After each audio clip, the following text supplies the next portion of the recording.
দেখুন, সূর্য ডুবে যাওয়ার পরে অর্থাৎ সূর্যাস্তের পরে ৫টি জিনিস ভুল করেও কাউকে আপনারা দেবেন না। প্রথমত হচ্ছে দুধ। অনেকেই এই ছোট্ট ভুলটি করে থাকেন। কাউকে হয়তো আপনি সূর্যাস্তের পরে আপনি দুধ দিয়ে দিলেন। দেখুন, আপনার দোকান আছে, আপনি একজন ব্যবসায়ী মানুষ, সে বিষয় সম্পূর্ণ আলাদা।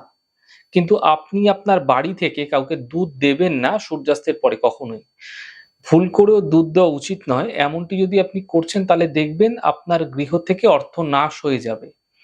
তার সঙ্গে, সঙ্গে হলুদ, তা গুঁড়ো হলুদ হোক, যেকোনো হলুদ হোক, হলুদ কখনো কাউকে দান করবেন না।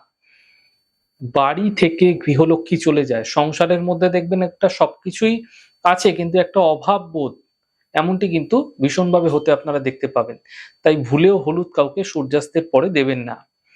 সূর্যাস্তের পরে কেউ যদি পেঁয়াজ রসুন চাইতে আসে বাড়িতে, আপনার আশেপাশের বাড়িতে এমন কেউ আছে যে আপনার থেকে হঠাৎ করে পেঁয়াজ রসুন চাইছে সূর্যাস্তের পরবর্তী সময়, এতে কিন্তু আপনার বাড়িতে দারিদ্রতা নেমে আসবে। এছাড়া বলে রাখি, আটা এবং সর্ষের তেল ভুল করেও সূর্যাস্তের পরে কাউকে দেবেন না। সেটা আপনার জীবনের উপর অশুভ প্রভাব ফেলবে, আপনার পরিবারের উপর নেগেটিভ প্রভাব পড়তে দেখতে পাবেন।